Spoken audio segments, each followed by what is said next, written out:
प्रयोग किया है और मैं उसकी कड़ी निंदा करता हूँ। उस पे चर्चा करेंगे। दूसरा जो मेरा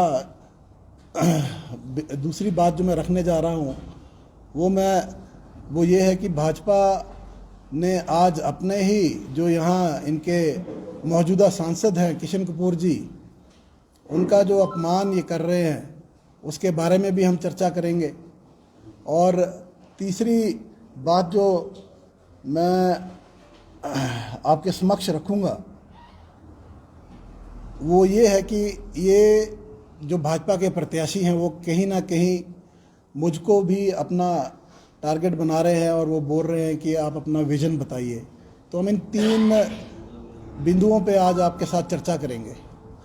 आपको सबको यहाँ पे 2 प्रतियाँ हमारे जो लोग हैं उन्होंने आपको दी है। इसमें जो पहली है वो सुधीर शर्मा जी का जो ऑफिशियल पेज है उसकी है, जो यहाँ से भारतीय जनता पार्टी के प्रत्याशी हैं।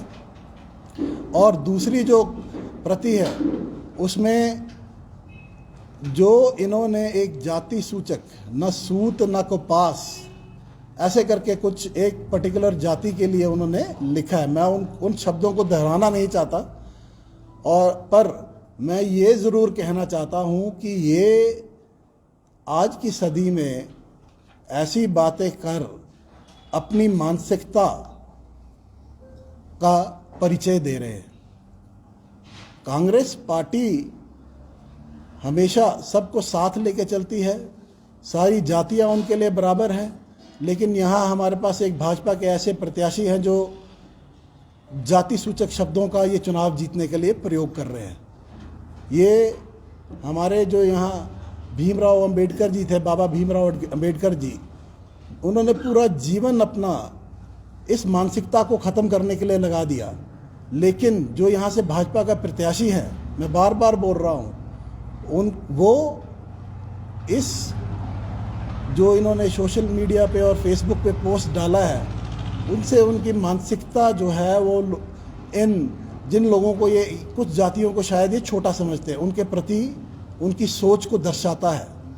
मैंने आज इसकी कंप्लेंट एडीएम साहब के माध्यम से इलेक्शन कमीशन को भी करी है और मैंने ये जो मुद्दा है ये एट्रॉसिटीज़ एक्ट 1989 के तहत इनके ऊपर एफआईआर दर्ज करने की भी बात करी है और इन पे चुनाव प्रचार में प्रतिबंध लगाने की भी मैंने बात करी है।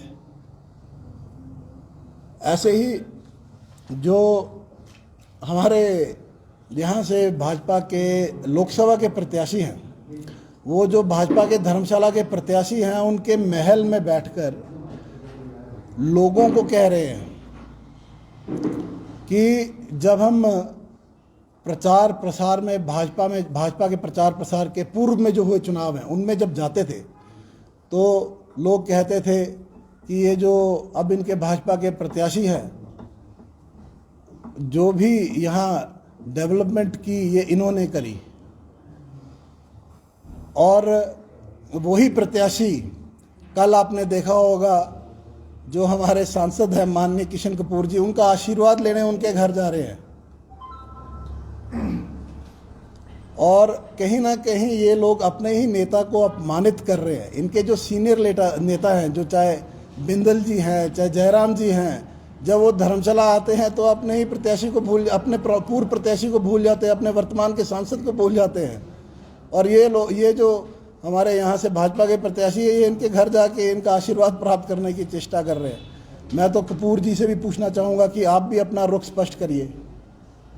क्या आप ऐसी पार्टी के साथ हैं जिसने आपको अपमानित और आपके काम को नज़रअंदाज करने का जो ये कृत्य है ये किया है?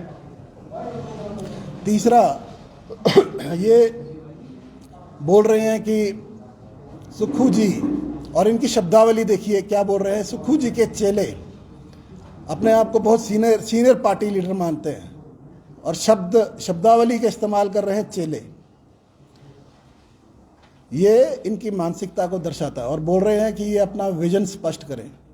मैं तो यहाँ ये कहना चाहूँगा कि भाई साहब, आप तो बहुत ही विजनरी निकले।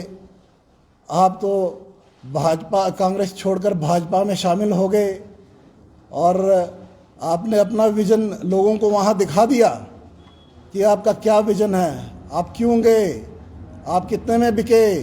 ये बातें जो हैं आपको लोगों के सामने रखनी पड़ेंगी। और जहाँ तक रही हमारे विज़न की बात, तो हमारा विज़न वही विज़न है जिसके तहत 2022 में लोगों ने कांग्रेस की सरकार को चुना था और ये महाशय भी उसी विज़न के तहत यहाँ से चुन के गए थे। तो और बाकी इससे पहले में भी जो मैंने प्रेस कॉन्फ्रेंसेस की हैं उसमें लगभग मैंने 17 काम गिनाए थे, जो छोटे मोटे काम जो धरातल पे इमीडिएटली आ सकते हैं।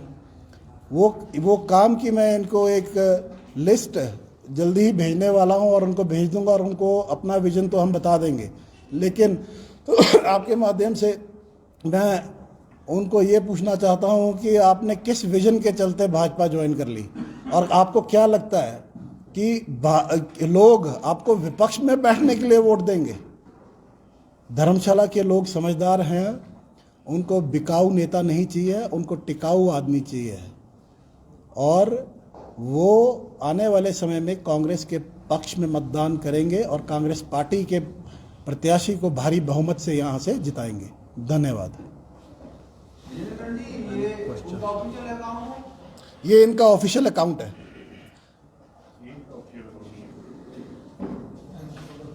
अभी इन्होंने ये पोस्ट डिलीट कर दी है। जब मैंने इसके ऊपर अपनी प्रतिक्रिया दी, इन्होंने ये पोस्ट डिलीट कर दी।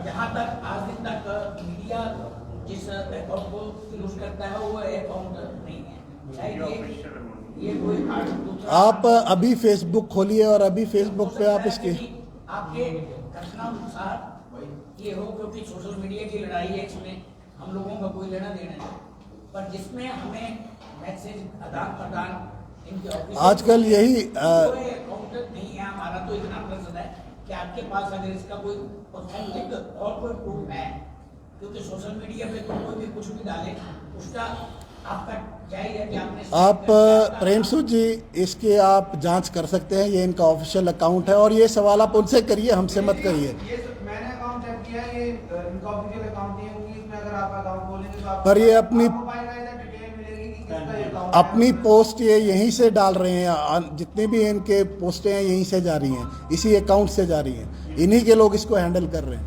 आप इनसे ये सवाल करिए। लोगों का अकाउंट हैंडल करना अलग बात है, ऑफिशियल अकाउंट अलग बात है। ऑफिशियल जहाँ तक मुझे सूचना है ये इनका ऑफिशियल अकाउंट है। सर एक वीडियो वायरल हुई है, एक काफी चर्चाओं में है, पूर्व मुख्यमंत्री सुधीर शर्मा जी के साथ बैठे और टिप्पणी कर रहे हैं, क्या कहना चाहते हैं? देखिए बहुत पुरानी बात है। अब जिन्होंने वो बातें बोली हैं वो हैं नहीं स्वर्गीय राजा वीरभद्र सिंह जी, तो मैं उस पर कोई टिप्पणी नहीं करना चाहता। बहुत जल्द आज या कल तक इसका फैसला आ जाएगा। नामांकन प्रक्रिया शुरू होने जा रही है, तो कांग्रेस का कब तक योजना है प्रत्याशी की घोषणा करने की, या इसमें विलंब किस वजह से हो रहा है, जबकि पूरे प्रदेश की 5 जो बाकी सीटें जो उनके प्रत्याशी घोषित? देखिए आखिरी चरण में ये मतदान हो रहा है। 1 जून को 7वें चरण में ये मतदान है और हमारे लगभग सारी सीटों के प्रत्याशी तय हो चुके हैं और मुझे जहाँ तक सूचना है ये आज देर रात तक धर्मशाला का प्रत्याशी भी घोषित कर दिया जाएगा। कांग्रेस पार्टी सर्वे पे सर्वे करने की बात जो है सेक्शन में आ रही है, ऐसे कौन से सर्वे जो है वो किस लेवल पे किए जा रहे हैं, उसका कोई खुलासा करेंगे आप? देखिए ये तो अब हाईकमान ही जवाब दे सकता है कि वो कौन सा सर्वे करा रहे हैं, लेकिन मैं ये बोल सकता हूँ कि प्रत्याशी जो है जल्दी घोषित किया जाएगा। विजेंद्र खत्री, आप कल मुख्यमंत्री के दौरे में साथ थे, जहां आप राधा स्वामी सत्संग में भी उनके साथ, क्या मुख्यमंत्री ने आपको कुछ संकेत दिए हैं कि आपका नाम प्रत्याशी के रूप में घोषित किया जा सकता है? देखिए आंतरिक चर्चाएं कई चलती हैं और वो अभी सार्वजनिक करने की बातें नहीं है, पर जल्दी जो है सबको पता लग जाएगा कि क्या चर्चा हुई और उन्होंने क्या बोला। धन्यवाद। सर 5 सीटों पर प्रत्याशी घोषित हो चुके हैं, एक सीट बाकी है जो कि यहाँ की है, क्यों नहीं घोषित हो रहा? क्या इतनी कमजोर कांग्रेस यहाँ की हो गई है? कांग्रेस यहाँ की बहुत मजबूत है, एकजुट है, और जो ये यहाँ से भाजपा के प्रत्याशी हैं, जब ये बाहर से आए थे तो यही जो कांग्रेस के यहाँ लोग हैं इन्होंने ही इनको जिताया था। ये कोई अपने बलबूते पे नहीं जीते थे, और 2017 में ये महाशय अपने बलबूते पे चुनाव हार गए थे, जब इन्होंने ये जो लोग बैठे हैं इनको दरकिनार किया और साइड पर करा। तो ये जो लोग बैठे हैं यही कांग्रेस के स्तंभ हैं, और कांग्रेस यहाँ बहुत मजबूत है। और आप देखिएगा कि आप ये कांग्रेस इस बार बहुत बड़ी जीत यहाँ से दर्ज करवाएगी। उन्होंने कहा है कि सुखविंदर सिंह सुक्खू को अगर कैंडिडेट नहीं मिल रहा है तो खुद ही चुनाव लड़े, क्या कहेंगे? देखिए, जब आपने अपने आप को कहीं दिखाना है कि मैं बहुत बड़ा नेता हूं, तो वो बड़े आदमी का ही सहारा लेता है, बड़ा नाम उछालेगा।